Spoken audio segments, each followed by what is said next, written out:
बिस्मिल्लाहिर्रहमानिर्रहीम। अस्सलाम वालेकुम friends, welcome back to my YouTube channel cook with Malaika. कैसे हैं आप? उम्मीद करती हूँ कि अल्लाह के फजल से आप जहाँ कहीं भी होंगे ठीक ठाक खैरियत से और मज़े से होंगे।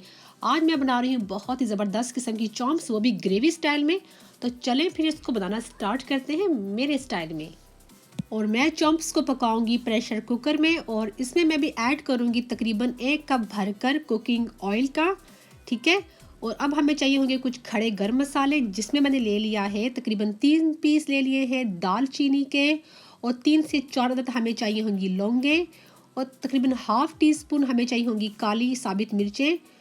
3 अदद मैंने ले ली हैं बड़ी इलायची, और इनको मैंने इस तरह खोल लिया है ताकि जो उनके सीड्स हैं उनका जो अच्छा सा मज़े का फ्लेवर है वो हमारी लैम्ब चॉप्स जो है ग्रेवी वाली उनमें आ सके। ठीक है। और इनको हम डाल देंगे कुकिंग ऑयल में। जो फ्लेम है इस वक्त मैंने बिल्कुल स्लो रखी हुई है, और इनको चंद सेकंड्स के लिए पका लेंगे ताकि इनकी जो अच्छी सी खुशबू अरोमा है, अच्छा सा जो फ्लेवर है वो इसमें हमारे ऑयल में आ जाए। और अब मैं इसमें ऐड करने लगी हूँ तकरीबन 3 टेबल स्पून ये है जिंजर और गार्लिक का पेस्ट। ठीक है ना। और इनको मैंने क्या किया था कि ग्राइंडर मशीन में डालकर थोड़ा सा पानी डालकर अच्छे से मैंने इसको पीस लिया था। ये हम इसी कुकिंग ऑयल में डाल देंगे। ठीक है। और अब हम इसको थोड़ा सा भून लेंगे। फ्लेम को मैंने इस वक्त लो से मीडियम रखा हुआ है, और ज़्यादा नहीं पकाना, बस इतना पकाना है जो लहसुन और अदरक है उसका थोड़ा कच्चापन जो होता है वो ख़त्म हो जाए। अगर आप कुटा हुआ लहसुन अदरक डालें तो उसमें थोड़ा, जब ऐड करेंगे ऑयल में लहसुन अदरक कुटा हुआ तो उसमें थोड़ा पानी ऐड कर लीजिएगा। ठीक है, ताकि वो जले नहीं। और अब मैं इसमें ऐड करूँगी लैम्ब की चॉम्प्स। ठीक है। और ये तकरीबन 1 किलो है मेरे पास, और मैंने ले ली है बैक जो लैम्ब चॉम्प्स होती हैं वो ले ली हैं। आप चाहे तो जो फ्रंट्स वाली होती हैं वो भी ले सकते हैं। मैंने बैक इसलिए चूज़ की हैं क्योंकि इन पर ज़रा अच्छा सा ज़्यादा मीट होता है, और खाते हुए ज़रा सी तसल्ली होती है कि गोश्त खाया है। तो अच्छे से इनका मैंने वॉश भी कर लिया है। तो अब हम ये जो हमारा लहसुन अदरक है जो हमने हल्का सा भुना हुआ है उसमें हम ऐड कर लेंगे। और अब हम चॉम्प्स को थोड़ा भून लेंगे तकरीबन 10 मिनट के लिए। और क्योंकि जो चॉम्प्स हैं वो क्या करेंगी कि पानी अपना रिलीज़ करेंगी, और जो फ्लेम है उसको क्या करेंगे कि हम मीडियम से हाई कर देंगे। ये देखिए अभी चॉम्प्स जो है उन्होंने पानी अपना रिलीज़ करना शुरू कर दिया है, और फ्लेम को हमने इस वक्त हाई रखना है ताकि जल्दी से पानी भी ड्राई होता जाए और जो हमारी चॉम्प्स है वो भी अच्छे से भुन जाए।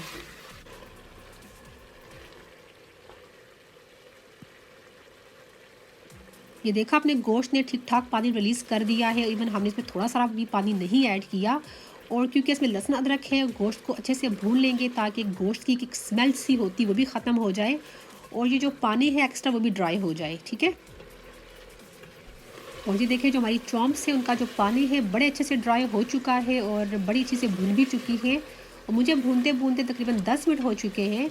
और अब मैं इसमें ऐड करूँगी ग्राइंड किए हुए प्याज। तकरीबन 2 मीडियम प्याज थे, उनको मैंने काट कर ग्राइंडर जार में डालकर मैंने पीस लिया है। देखिए इस तरह मैंने पेस्ट बना लिया है, और कोई मैंने इसमें पानी नहीं ऐड किया क्योंकि प्याज़ों का अपना पानी होता है। तो ये बड़ा अच्छा सा इनका पेस्ट बन चुका है। और साथ ही मैंने क्या किया है कि 4 टमाटर ले लिए थे, उनको भी मैंने क्या किया है कि इनको मोटा मोटा मैंने ग्राइंड कर लिया, ज़्यादा बारीक इसका पेस्ट नहीं बनाया, इस तरह मोटा मोटा बना लिया है। और अब हम क्या करेंगे, सबसे पहले हम प्याज ऐड कर लेंगे हमारे गोश्त में, और साथ ही मैं इसमें ऐड कर लूँगी जो हमने टमाटर ग्राइंड किए हुए थे वो भी हम इसमें ऐड कर लेंगे। इन दोनों चीज़ों को हम अच्छे से मिक्स कर लेंगे, और जो फ्लेम है मैंने उसको कर दिया है हाई, क्योंकि जो हमारा है टमाटर और हमारे प्याज जो है वो भी पानी अपना छोड़ेंगे। तो इसको हम क्या करेंगे कि तकरीबन 5 मिनट के लिए हाई फ्लेम पर भून लेंगे।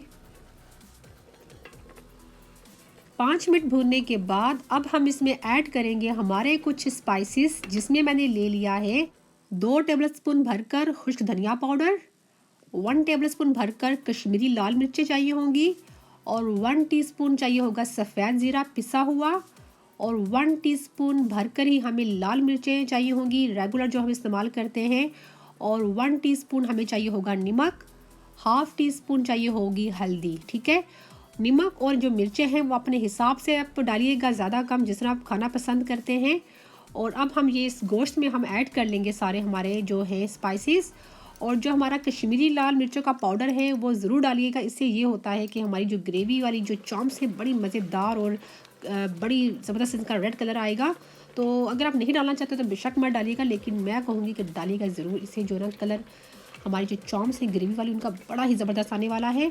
और अब हम इसको इतना भूनेंगे कि जो ऑयल है मसाले से सेपरेट हो जाए, और जो हमने डाले हैं इसमें स्पाइसेस उनका एक कच्चापन होता है वो ख़त्म हो जाए। ठीक है,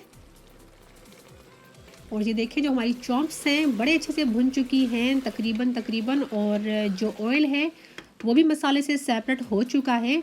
और अगर भूनने के दौरान आपको लगे कि जो हमारी चॉम्प्स है वो कुकिंग पॉट के तले पर लग रही हैं, तो आप इसमें थोड़ा पानी डालकर भूनते रहिएगा। जब लगे कि चिपक रहा है या ड्राई हो रहा है, थोड़ा पानी डालते रहिएगा और भूनते रहिएगा। और अब मैं इसमें ऐड करने लगी हूँ योगर्ट। ठीक है, योगर्ट मैं इसमें ऐड करूँगी तकरीबन 2 टेबलस्पून भरकर। अच्छे से इसको मिक्स कर लेंगे, और दही डालने के बाद हम इसको तकरीबन 4 से 5 मिनट फिर से हम इन चॉम्प्स को भून लेंगे। और थोड़ा सा मैं इसमें ऐड कर रही हूँ पानी, और इसको थोड़ा सा मिक्स कर लेंगे। आप चाहें तो इसको कुकिंग पॉट में पका सकते हैं, लेकिन जो प्रेशर कुकर है मैं थोड़ा इसमें जल्दी हमारी चॉम्प्स रेडी हो जाएंगी। और ये देखें कितनी अच्छी सी हमारी चॉम्प्स बड़े अच्छे से भुन चुकी हैं। और अब हम इसमें ऐड करेंगे पानी हमने इसमें इतना डालना है कि ये चॉम्प्स जो है बड़ी अच्छे से गल जाएं और इसमें थोड़ी सी ग्रेवी रह जाए। ठीक है ना, आप अपने हिसाब से डालिएगा। अगर आप कुकर में पका रहे हैं, आपको पता होगा कि आपका जो प्रेशर कुकर है कितना पानी लेता है। तो अब हम इसमें पानी ऐड कर लेंगे। मैंने इसमें तकरीबन 3 कप डाल दिया है पानी, और इसको हम रख देंगे गलने के लिए तकरीबन 6 से 8 मिनट के लिए। और भूनते भूनते भी तकरीबन जो हमारा गोश्त है 45% गल चुका है। तो अब हम इसको दे देंगे प्रेशर। ठीक है, तकरीबन 6 से 8 मिनट के लिए। और तकरीबन हमारे 6 से 8 मिनट हो चुके हैं, चेक कर लेते हैं। और फ्लेम जो है उसको मैंने दोबारा से कर दिया है ऑन। ठीक है, और जो ग्रेवी है इसकी हमें इतनी ही चाहिए थी, क्योंकि ये चॉम्प्स जो है ग्रेवी स्टाइल है तो ज़्यादा इसका हमें शोरबा नहीं चाहिए। ठीक है, और अभी मैं इसको थोड़ा मिक्स कर लूँगी। गोश्त भी बड़ा अच्छे से गल चुका है हमारा। और अब मैं इसमें ऐड करूँगी ब्राउन ऑनियन। इसको मैंने ब्राउन कर लिया था और फिर हाथों की मदद से इनको मसल कर मैंने इस तरह पीस लिया है। तकरीबन 2 छोटे प्याज थे, उनको मैंने ब्राउन कर लिया था। ठीक है, इसको बिल्कुल बारीक इनका पेस्ट हमने नहीं बनाना, इस तरह हाथों से मसल कर हम इसको प्याज़ों को क्रश कर लेंगे। और अब मैं इसमें ऐड करूँगी तकरीबन हाफ़ लेमन का जूस। ठीक है, और जो फ्रेश लेमन जूस है उसकी क्या बात है, मज़ा आ जाएगा। जो हमारी ना चॉम्प्स है ग्रेवी वाली, बहुत ही ज़बरदस्त किस्म का टेस्ट आएगा। और अब हम लेमन को और जो हमने डाले हैं ब्राउन प्याज, इन दोनों चीज़ों को हम अच्छे से मिक्स कर लेंगे। और अब मैं इसको कवर करके मैक्सिमम 1 मिनट के लिए पका लूँगी स्लो फ्लेम पर। ज़्यादा नहीं पकाना, सिर्फ 1 मिनट के लिए। ठीक है ना, ताकि जो हमने प्याज और लेमन डाला है उसका अच्छा सा फ्लेवर आ जाए। और मैं फिर आपको डिश आउट करके दिखाती हूँ। यकीन करें इतनी अच्छी खुशबू आ रही है और इतनी मज़ेदार किस्म की हमारी जो है ना चॉम्प्स ग्रेवी स्टाइल रेडी हो चुकी हैं। इसको मैं गार्निश कर रही हूँ कटे हुए हरे धनिए के साथ। तो इसका बनाकर अपने मेहमानों को खिलाइए और ख़ुद खाइए, नान के साथ, चपाती के साथ, चावलों के साथ। बहुत ही ज़बरदस्त किस्म की रेसिपी है, इसको ज़रूर ट्राई कीजिएगा। और अगर आपको मेरी ये रेसिपी अच्छी लगी है तो इसको लाइक ज़रूर कीजिएगा। अगर आप देखने वाले नए हैं तो मेरे चैनल को सब्सक्राइब ज़रूर कीजिएगा। अपना बहुत सा ख्याल रखिएगा, दुआओं में हमें याद रखिएगा। अल्लाह हाफिज़।